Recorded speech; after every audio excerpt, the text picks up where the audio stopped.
From Toronto, Canada, Earth. The Conspiracy Show with Richard Sarrett on Zoomer Radio. Hey, well, thanks for inviting me into your home. A long-haul truck, RV, camper, taxi, your parents' well-appointed rec room with the simulated wood paneling, electric fireplace, and the painting of dogs playing poker. Your loft, that greasy spoon just off the interstate, and your cabin in the woods. Joshua P. Warren is here, and we're going to talk about invisibility this hour. Invisible realms, invisible entities, invisible technology. We'll also discuss some of Joshua's own experiments involving invisibility. Before we get to Mr. Warren, just a reminder that my free app for my podcast, Conspiracy Unlimited, is now available for both iOS and Android. Again, Conspiracy Unlimited, that's my podcast. It drops Monday, Wednesday, Friday. It's a free app. It's available now for both iOS and Android. And so now you can stream all of the episodes from your mobile device. And here's the kicker. Conspiracy Unlimited Plus members, pay attention. Conspiracy Unlimited Plus members, you can stream premium content from the mobile device. So go get the free app from the App Store or Google Play. You still have to subscribe to the podcast. You can't do that from the app. You got to subscribe. The best way is to go to conspiracyunlimitedpodcast.com. Conspiracyunlimitedpodcast.com. And the most recent 30 episodes remain free. Okay, you can listen to the most recent 30 for free. And new episodes, again, drop every Monday, Wednesday, Friday. And if you become a Plus member, and it's like $1.99 a month, I lose that, in between the cushions in the sofa every other day. Anyway, $1.99 a month, you get 2 bonus commercial-free episodes per month, plus access to the back catalog of episodes, which is almost 400 past episodes. So again, go to conspiracyunlimitedpodcast.com. And again, if you want to become a Plus member, just click on Get Access to Premium Episodes. All right, let's talk invisibility, shall we? Joshua P. Warren has spent 20 years, more than 20 years, breaking ground in the paranormal. He began publishing at the age of 15. At the age of 25, Simon & Schuster published his book, How to Hunt Ghosts, now widely considered a classic in the field. In 2004, he made the cover of the science journal Electric Spacecraft for his work on the mysterious Brown Mountain Lights. Founder of L.E.M.U.R, L.E.M.U.R, L.E.M.U.R Paranormal, and the Asheville Mystery Museum. He often corresponds for Coast to Coast AM, hosts the nationally syndicated Speaking of Strange radio show, a regular personality on programs that have aired on the Travel Channel, Discovery, History, National Geographic, SyFy, Animal Planet, etc. And through his open, imaginative mind, Joshua tells the facts with a warm, respectful sense of humor. Yet he's got this ability to reduce them down to solid lab experiments, to separate fact from fiction. That's what I love about Joshua P. Warren, and it's a delight to welcome him back. Joshua, how are you? How have you been? Hey, I'm doing great, Richard. It is always wonderful to talk to you, so thank you for having me on your show. Now, I don't know, I don't want to tell tales out of school, but you're involved in a new TV project, I hear. I reached out to you recently. You were in Death Valley. Are you able to talk about it?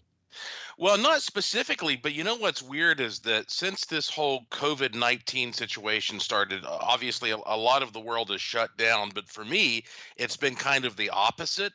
I have gotten more opportunities to work on television programs and documentaries and, of course, a lot of radio work. And I think it's because everybody's kind of stuck at home and gobbling up content. So I'm sort of, I wouldn't say happy, but that I'm in this position. But I'm telling you, it has been busier than ever. So I am delighted that there is so much interest in the type of research that I do.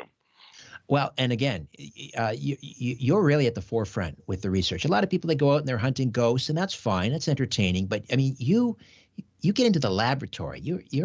You're coming up with stuff that nobody else does. But I wanted to talk to you about invisibility. And you're in Las Vegas now, and you've mentioned this a couple of times. Interesting place for you to be because you're in what they call the Nevada Triangle. You also have a home in Puerto Rico, which is in the middle of the Bermuda Triangle. So, I mean, what's happening there? What's going on in the Nevada Triangle? There's more disappearances there than the Bermuda Triangle. Yeah, that's right. I mean, people don't realize that this is an even stranger part of the country because when a plane or a ship vanishes in the Bermuda Triangle, well, you can say, gosh, it's somewhere down there in the deep, dark ocean. Outside of Puerto Rico, it goes down to almost 30,000 feet deep. But here in the Nevada Triangle, we're talking about areas that are barren. I mean, there's very little vegetation. We have military bases all over the place. So, how is it that, we have thousands of people over the decades that have just poof vanished right here between Las Vegas and Reno and Fresno, California? It's an even stranger phenomenon. And there's so much weirdness that goes on here that frankly, that's one of the things that I'm working on right now with my current project is trying to put together a comprehensive documentary about all this.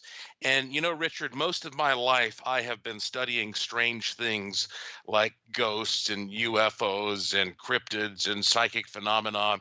And you hear the same thing over and over again. Someone says, I saw a ghost and then it vanished. I saw a UFO and then it disappeared. I saw Bigfoot and then he vanished.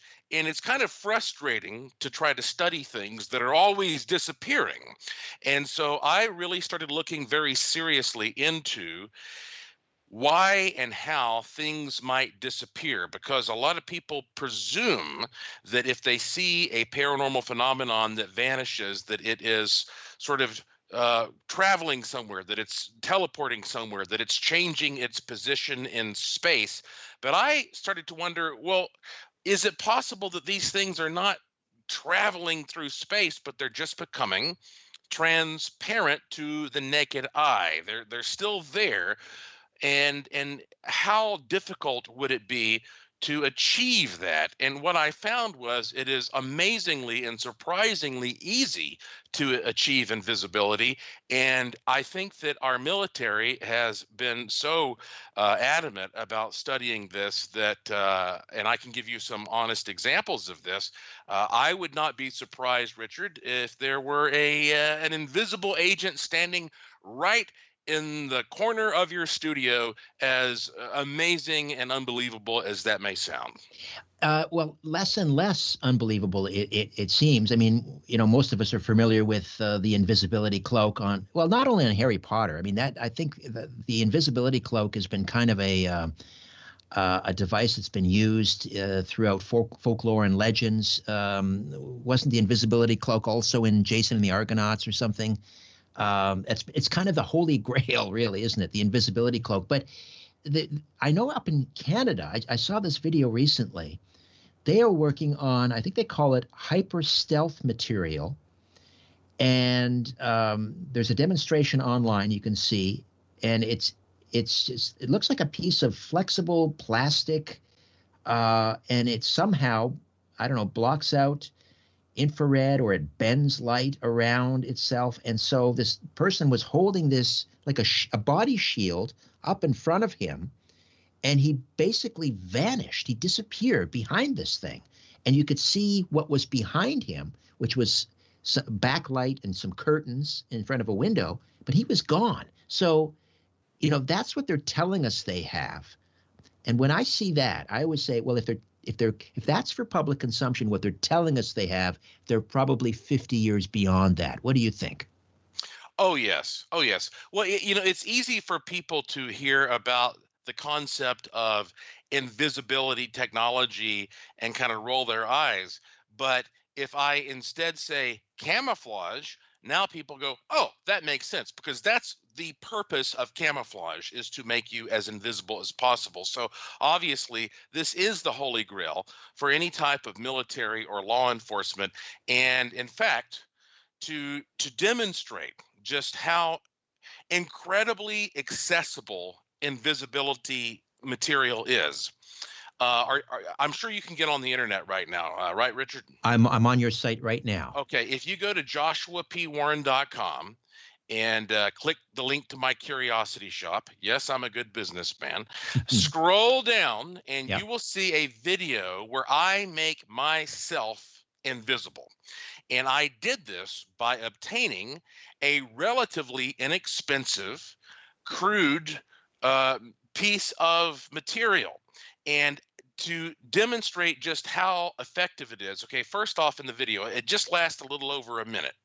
You'll see me first making some small things disappear. I had a little doll of a ghost and a little doll of a UFO and a little doll of a Bigfoot. And then you see me make myself disappear. And then finally, I decided to take it to the nth degree.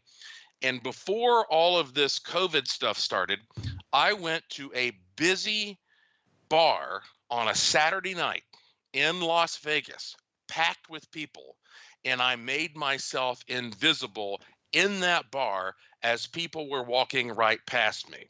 And if you watch the video, you will see the proof that I did this. And it's actually kind of a touchy subject because I'm telling you, this could be so easily abused Oh, for yes. nefarious purposes if people understood how easy it is to become invisible. Just And so, excuse me, Joshua. I just want to make sure that because I'm going to watch this probably during the break that's coming yeah. up in about 10 minutes. But if I'm I'm on the Curiosity shop site. Is it below the rare book set video? Yeah, yeah. You just scroll down toward the bottom there, and I know it's kind of cluttered. There's a lot of stuff, but if you keep scrolling down, I've got some interesting There it videos. is. It says invisibility, cloaking material, and the Got it. paranormal. It's 1 minute 14 seconds. Play that, and you will see me after I show the dolls disappear. You will see me make myself disappear. First off in my house, and then out there in the bar. And you know what's amazing about this is a lot of people, I feel, do not take strange and paranormal reports seriously because they can't wrap their mind around the idea that something can just sort of vanish. But it's not that big of a deal. And when you realize how simple it is to sort of warp the photons that reach the human eye and how egotistical and egocentric we are to say, I got to see it to believe it. And if I see it, it's real. And if I don't see it, it's not real. If you take this into context, this is a step forward for us because we can now say, look, the ridicule factor of people saying they saw something that disappeared should be neutralized, and now we should go past that and start looking more seriously at what people are experiencing because the impossibility of invisibility is no longer such a far-fetched thing. And I guess so now the saying has to be not seeing is believing. Well, yeah, you could say that. And in fact, I'm not sure if you have it posted anywhere, but I sent you a video of this invisibility cloaking material being used on an aircraft landing at Nellis Air Force Base. And of course, here in Las Vegas, Nellis is the big Air Force base that's on the north end of the city. And they're the main control for Area 51. And so in 2015, 5 years ago, my friend Steve Barone, who lives on the side of a cliff in Summerlin overlooking the Las Vegas Valley, he filmed this craft that is landing at Nellis Air Force Base. And the only reason you can see it is because as it's landing, it's a triangular shaped craft and it turns on lights at the tips of the triangle. Other than that, you don't see anything except the background. And then the background is kind of warped a little bit like a mirage. And this shows you how that this kind of technology is certainly being used on various aircraft. But I believe that without a doubt, if I can obtain the material that I got to make myself invisible in a bar, then with the military budget, I believe they have got some kind of very flexible fabric, and I say fabric in quotations, but some kind of flexible material that would make them almost completely transparent. And it's weird because over the years, a lot of people have talked about seeing a ghost or other paranormal manifestations, and they say it looks kind of foggy or misty or warped a little bit. And this is the kind of predator effect, referring to the movie, Right, that right. you get from using this kind of material. So, and again, we're not talking about someone literally, dematerializing. We're talking kind of a cloaking device, a cloaking device. So the person is really there, but they are using some piece of technology, uh, render them invisible to the human eye, but they're not invisible, or they're not immaterial, is what I'm saying. They're not immaterial. They haven't dematerialized. So, I mean, that might explain what is reported as some paranormal activity. So maybe someone who sees what they think is a UFO that's flitting in and out of our dimension or our reality is one of these advanced aircraft using one of these cloaking devices. I suppose in some rare instances, maybe someone catches out of the corner of their eyes a person who is using this cloaking device, and they think, oh, that must be a ghost. But that doesn't necessarily explain all paranormal activity, right? So you're not saying that all ghosts are people using this technology, but there could be two things happening at the same time, right? That's right. I'm not saying that paranormal manifestations are using this technology. What I'm saying is that the fact that we can see how easy it is to become invisible means that we have proof of concept here for how easy it may be for ghosts, UFOs, cryptids, etc., to actually become invisible, using whatever means that we don't understand. But invisibility is not such a large leap to make when we're trying to understand these things. It used to be a big leap, like, well, how do you see something that suddenly is not there? It's not that big of a deal. And so once we realize that, it becomes almost trivial that these things can appear and disappear. And so now we can start looking more at the meat of these eyewitness reports, because it's very easy to dismiss out of hand someone's report when they say, I saw this thing and it disappeared, because it almost sounds like a hallucination or something. But if you understand that there is a technology that's very inexpensive and accessible that will do something close to this, then it just shows you the concept of invisibility is not some giant barrier that we have to deal with. And once you start thinking about how the invisible world around you can be produced using simple photon bending materials, well, then you start thinking about, wow, what other stuff can I tap into that is powerful, that may be invisible? And that's why I use this as a great example of how to tap into the power of the mind, which is something I'm sure we'll get into this hour, because the mind is intrinsically invisible, and yet it also has physical power. So this bridges a lot of gaps for us. So again, if people want to go to Joshua P. Warren, and there's no period there, it's just Joshua P. as in Peter, Warren.com, and click on in the menu there, the tab Curiosity Shop, and then scroll down, I would say about 3/4 of the way down, and there's a video there. It says Invisibility, Cloaking Materials, and the Paranormal.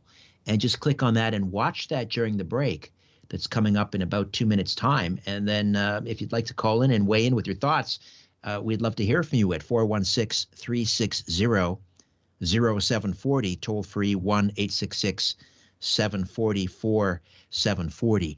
I don't know if this is possible for you to answer, but knowing where the technology is going, and again, probably realizing that the military has things that are 50 years beyond our wildest imaginations, and that comes from Ben Rich, who used to run Skunk Works. Do you think now, are you satisfied then that given this technology, it's likely that the vast majority of UAP or UFO sightings are human-made, but just simply advanced technology? At this point in this day and age, yes, I think majority of them are. Just 10 years ago, when someone would send me some UFO footage to analyze, it was much, much easier than it is now. I mean, for 5 years, I produced an event where I had the very best hobbyists and craftspeople come together and build different types of UFOs and fly them to see who could create the most convincing fake. And I would photograph them and videotape them, and I used that as a reference for my analysis. Now, it's almost impossible to analyze so-called UFO footage because, I mean, we have Elon Musk's Starlink up there, and that's a growing constellation of satellites. We now have these craft using invisibility technology.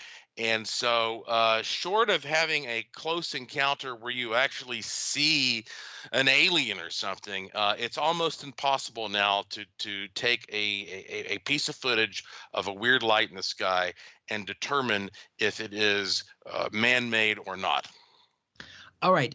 So again, we're going to take a time out. People listening, I encourage you to get up to joshuapwarren.com and click on Curiosity Shop in the tab there, and scroll down to Invisibility, Cloaking, Materials, and the Paranormal, a short video. I'm going to check it out right now, and we'll meet back here in just a moment. The Conspiracy Show. My name is Richard Serrett. Don't go away. The world is being pulled over your eyes. This is The Conspiracy Show with Richard Serrett from Zoomer Radio.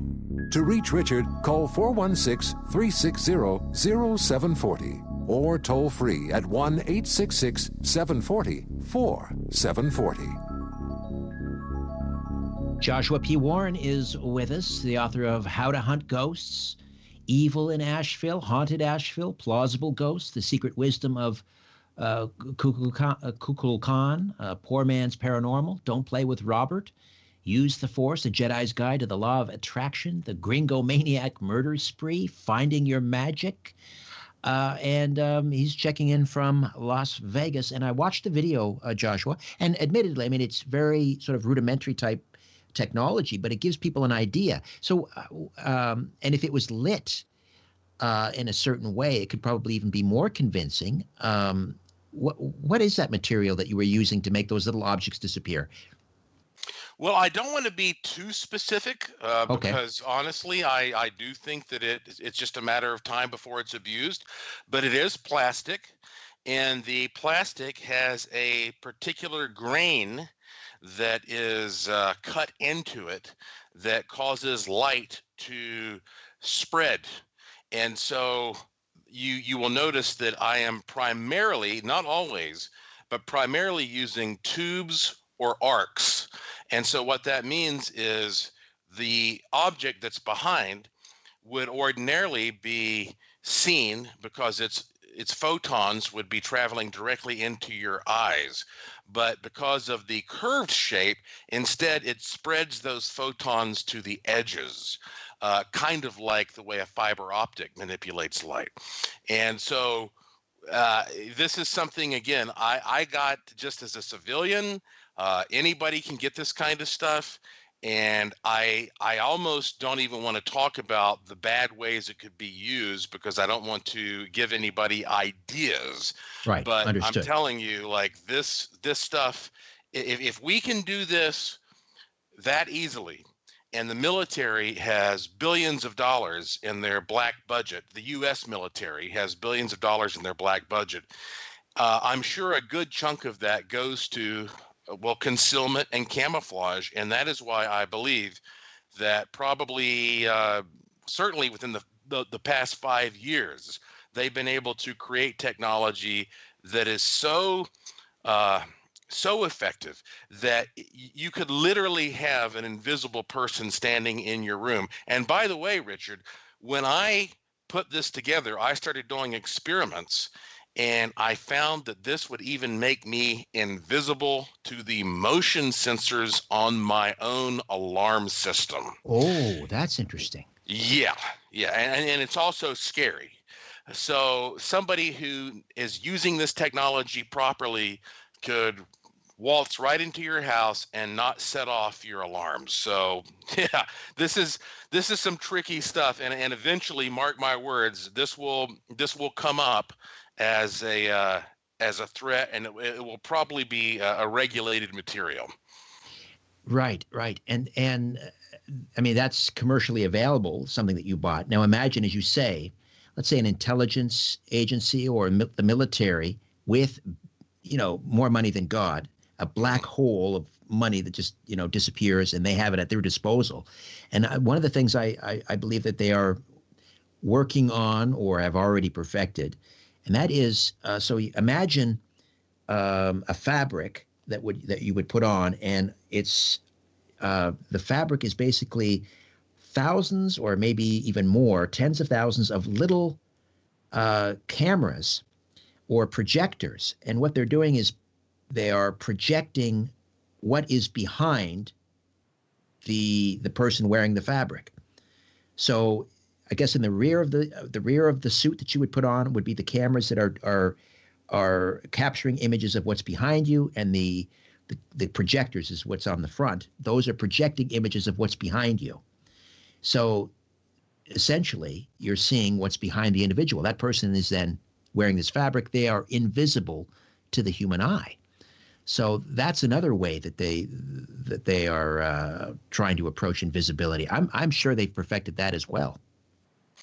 Well, about 10 years ago, I was actually in Laughlin, Nevada, which is about an hour and a half south of Las Vegas.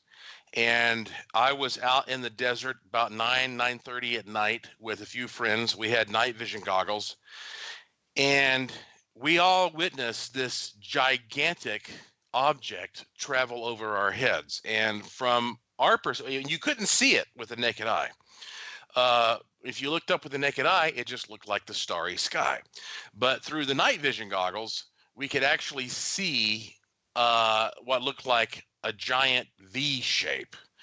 And so I was always perplexed because people talk about triangles all the time, but this was just a big illuminated V shape that very slowly and silently moved over our heads. It was the biggest thing I've ever seen in my life. And it moved from east to west, and ultimately it was traveling toward a base. And when I saw that at that time, it was so eerie to me that I really felt like I was seeing something otherworldly. But now that I know more about the technology they use, I'm thinking that this may have been actually one of these type of triangular aircraft that was using the cloaking technology, so that if you looked up with the naked eye, you'd have to be really sharp to see the leading edge I guess the leading edges of that craft sort of distorting the stars, but it was more apparent through the night vision goggles. So in retrospect, I would say that it's very likely what I saw was a craft similar to what Steve Barone captured landing at Nellis Air Force Base in 2015. So probably day or night. There are many different ways of cloaking these aircraft. And it's very easy, really, to imagine cloaking an aircraft, but it gets kind of creepy when we're talking about cloaking an individual, and I'm sure they've gotten that far. Oh yes, and all of these uh, some of these murders that are carried out that are like almost like a professional hit. And I don't know, an intelligence agency maybe, or a rogue element of an intelligence agency goes into a place, uh, no sign of forced entry. As you say, the alarms don't go off. The target is taken out. One has to wonder whether they're using that kind of technology to get in and out. And then I start thinking about what is warfare going to be like, in the next 10 years, 15, 20 years, or even intelligence gathering or policing. I don't even want to think about it. It's scary. Well, Richard, when you get to the point to where you can be invisible, that is one of the holy grails of power. I would say that probably if you were to just philosophically imagine the things that could be obtained that would give you enormous power. It would be invisibility and time travel. Those would be the two big holy grails. And it's possible that what we are seeing often is a combination of those two things. And that's why, you hear these stories about shadow people, for example, and more often than not, these shadow people are kind of in the corner of the room and sort of observing quietly. And of course, if someone happens to notice that person, they might see that figure sort of, swiftly move away. And if we were actually observing ourselves from the future, we would also take precautions to not affect the past, because it could, create the whole grandfather effect, and you throw off the chain reaction, the chain of events in the future. And so I know this is kind of a deep rabbit hole that we could go down, but ultimately, I think it may be possible that if ever in the entire infinite future, humans, or for that matter, any other species, are able to figure out how to travel through time, they will do it. They will do it, whether it's legal or not. I wrote about this in my book, The Secret Wisdom of Kukulkan, and thank you for mentioning my books. And that creates what I call the paratemporal loop hypothesis. And so imagine if we actually have what amounts to humans or some similar species from the future coming back and observing the past, as they clearly would do, and using some kind of invisibility cloaking material. You could say this is just another possible explanation for many of the strange things that people call paranormal.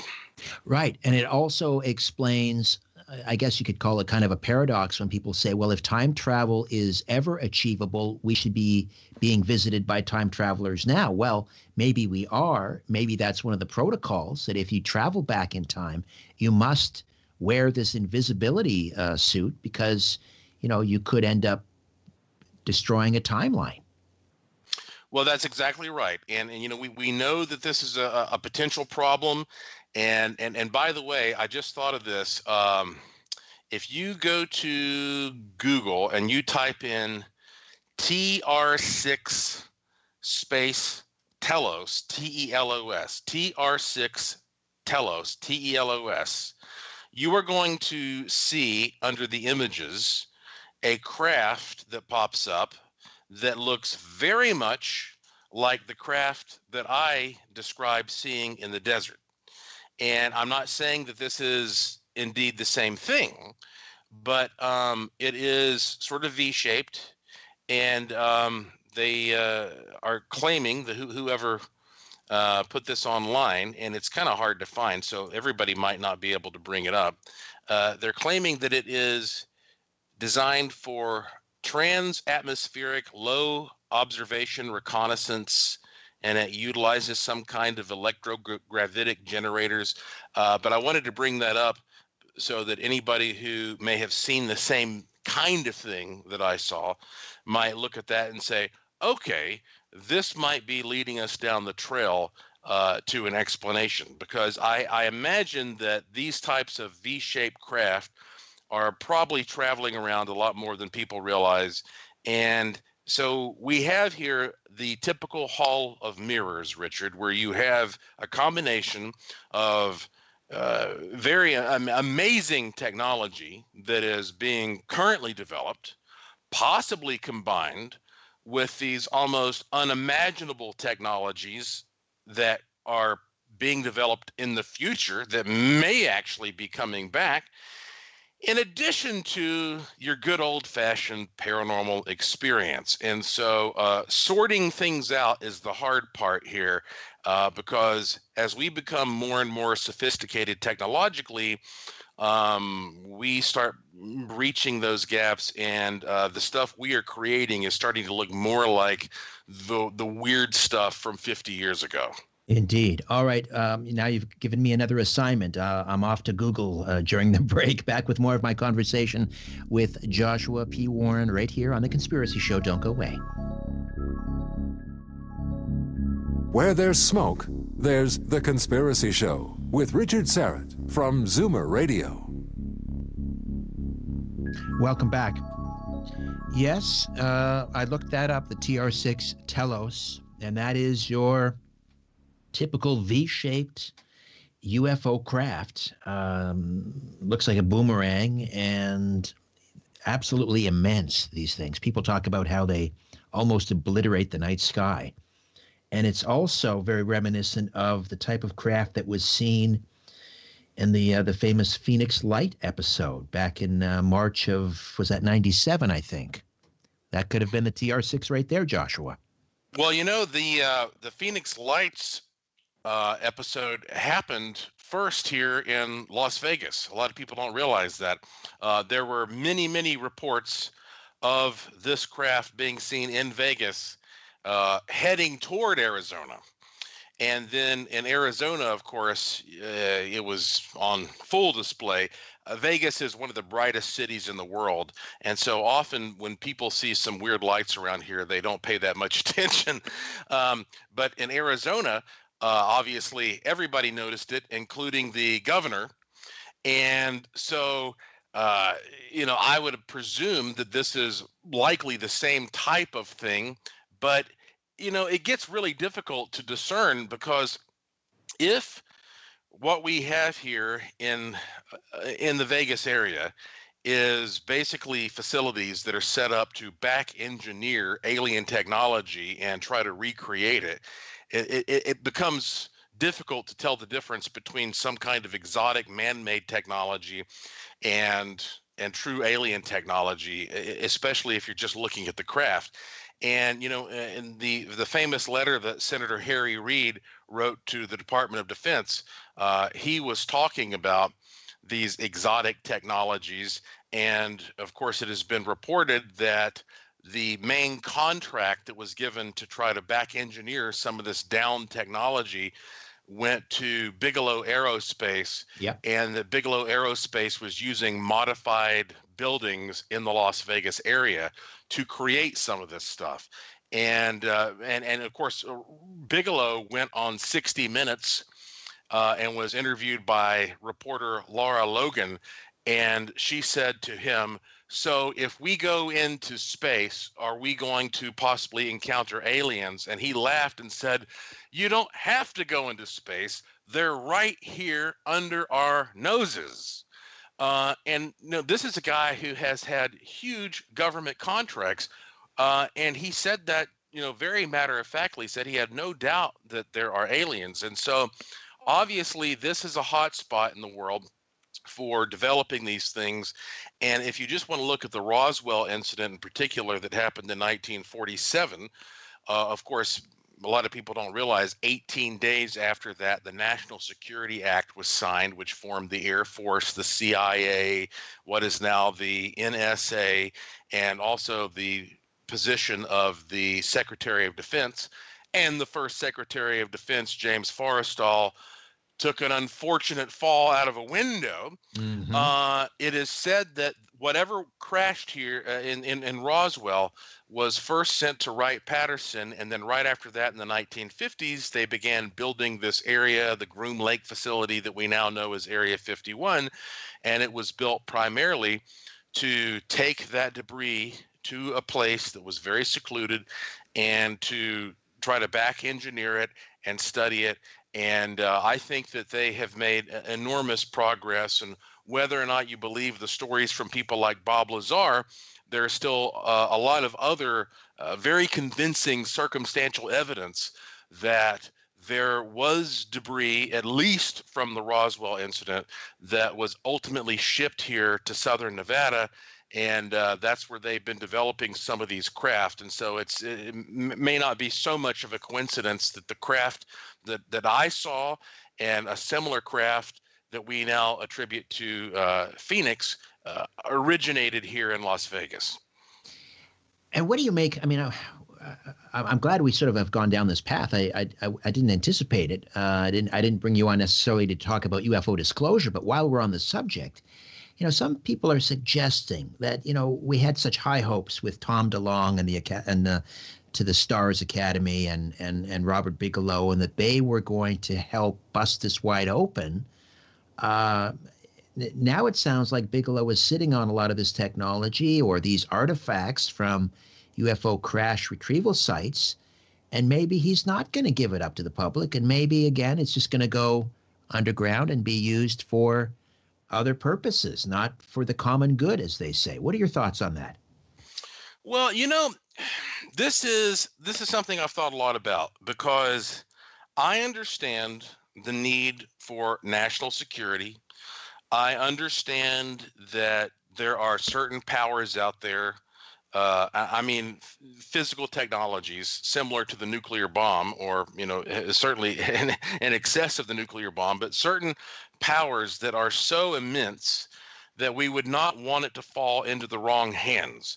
And so I can't say with certainty that if I knew everything that was available, that I would give a thumbs up to disclosing all this.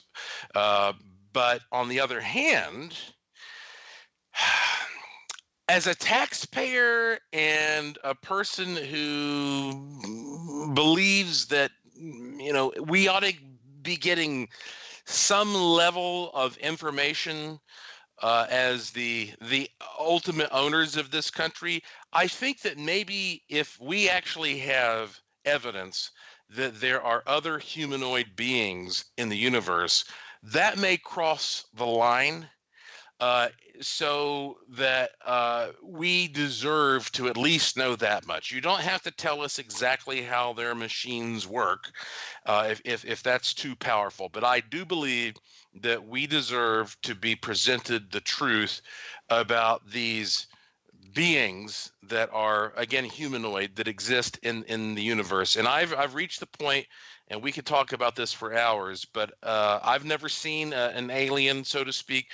But I believe I have seen enough strong circumstantial evidence. There have been enough deathbed confessions.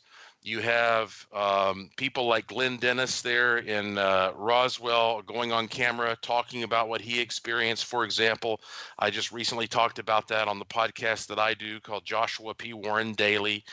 And I think that there is enough evidence there to at least say in a court of law, you could prove that we are not alone. And that is such a huge thing. I think we deserve to at least be told that, don't you? I absolutely, I agree. We'll take another time out and continue into the final break here, going with Joshua P. Warren right to the finish line. My name is Richard Serrett. Don't go away.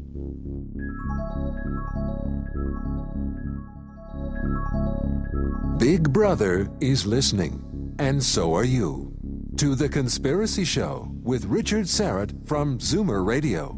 To speak with Richard, call 416-360-0740 or toll free 1-866-740-4740.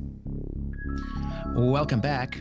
Just a reminder, coming up next week on the program for, I believe, the full 2 hours. If not, I'm going to try and cajole him into doing the full 2 hours. Jonathan Cahn will be here. His new book, The Harbinger 2, coming out later this fall, but he'll stop by again next week to talk about some really mind-blowing biblical prophecies. I always look forward to speaking with Jonathan Cahn.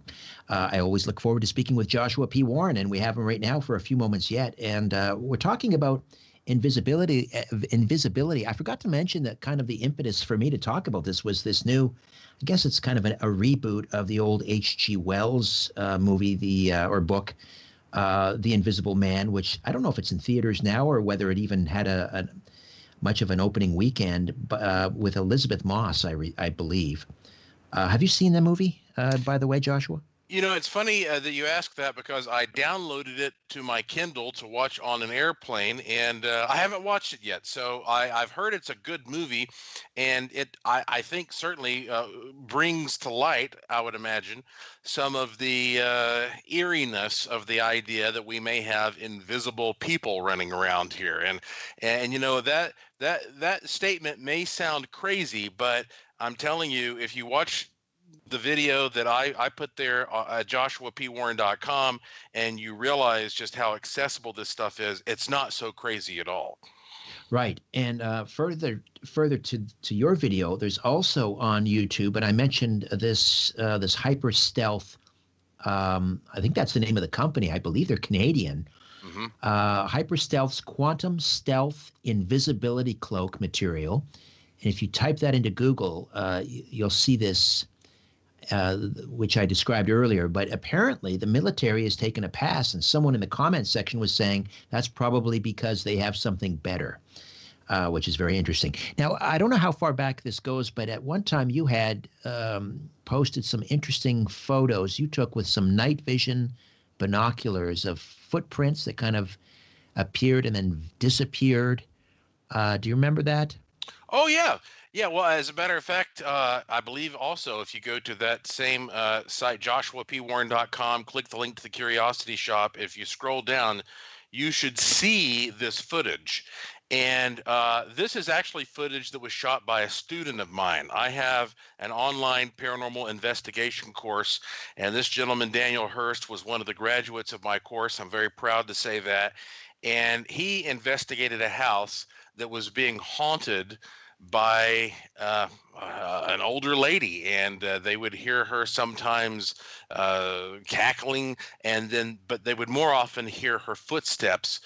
And if you watch this video, you actually can see in the infrared night vision her footprints, one after the other, walking across the floor. And this is yet another great example of how that, whether this is a ghost or or something else, there is an invisible person there, and you would only know it by watching the footprints show up, so to speak. And it kind of reminds me, the other day I was watching the old original Clash of the Titans with my wife, and there is an invisibility mechanism that the character uses, and the villain notices the footprints in the sand as the invisible person is walking away. And it's very much like you see here. You can actually see those footsteps moving across the floor. So somebody is walking there, but we can't see that person. Fantastic. This is the kind of thing to me that makes you stand out. I know this was shot by one of your students, but he learned from the master. And to me, you more than anyone else seems to be on the cusp of breaking this stuff wide open. I talked about UFO disclosure. Maybe there's a paranormal disclosure that's on the horizon, and if anyone's going to get us there, I think it's going to be you, Joshua.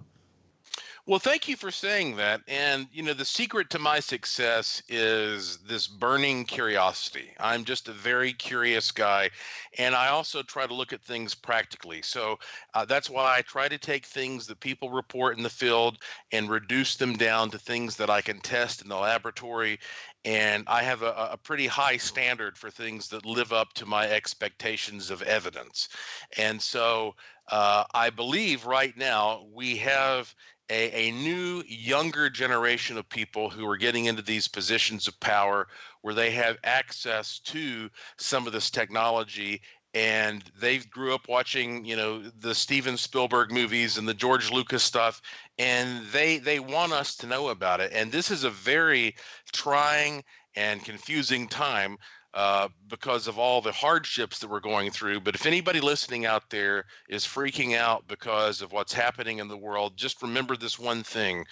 You cannot ever improve the world without some things breaking down. And I don't like the destruction that I'm seeing right now, but I do believe that we are transforming and transitioning, and that ultimately this is going to open some doors for us to see more of the things that have been concealed from us.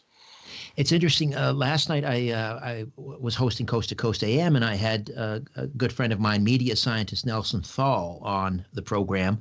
We were talking about Marshall McLuhan and his theories and media laws and so forth. One of the things that McLuhan said that it just jumped out at me right now, based on what you were saying, is that at a certain point, the speed of progress will be indistinguishable from crisis. And I think that's what we're undergoing right now. Not and I'm talking about also technological progress, uh, and you talked about, invisibility technology and so forth. It is creating anxiety, and I think McLuhan was onto something when he said, the rate at which progress happens it can be indistinguishable from crisis. Well, that's true. And there are lots of people who are opportunists, who are taking advantage of the change that's going on. They're abusing things. But obviously, the mainstream media has a tendency to always exaggerate things and to make you afraid. And, they focus on the smallest little things. And ultimately, though, this is not a time to be afraid. This is a time for us to see a change that's going on. Don't take your news from the mainstream media literally. Just walk outside and see how your fellow humans are behaving, and I presume 99% of the time they're behaving well, because that's why we have a civilization to begin with. So it can be scary if you just listen to the fear mongering, but once all this is done and the transition has occurred, then we are going to see in our lifetimes amazing things that would have been impossible to disclose 30, 40, 50 years ago. Right, as long as they don't fall into the wrong hands. Joshua, Yeah. always a pleasure. I always learn so much from listening to you. You're so engaging and captivating, and I appreciate your time. And again, let's give people the website, joshuapwarren.com, and check out some of this amazing footage in the Curiosity Shop. Just click on that tab, Curiosity Shop. There's the Invisibility video, and the Invisible Footsteps are there as well. That's right. They are there as well. And, Richard, I love your show and I admire you, and you are on the cutting edge as well, my friend. So thank you so much for inviting me to be on your program. All right, Joshua, stay well. We'll talk again soon, I hope. Absolutely. All right, Joshua P. Warren. My thanks to Carlos Cagina for technical production. Back next week with Jonathan Kahn, The Harbinger 2. Don't miss that one. In the meantime, don't be afraid. There's nothing concealed that won't be revealed, and nothing hidden that won't be made known. What you hear in the dark, speak in the light. What I say in a whisper, proclaim from the housetops. Move over, Aphrodite, I'm coming home. Or at least up the stairs. Good night.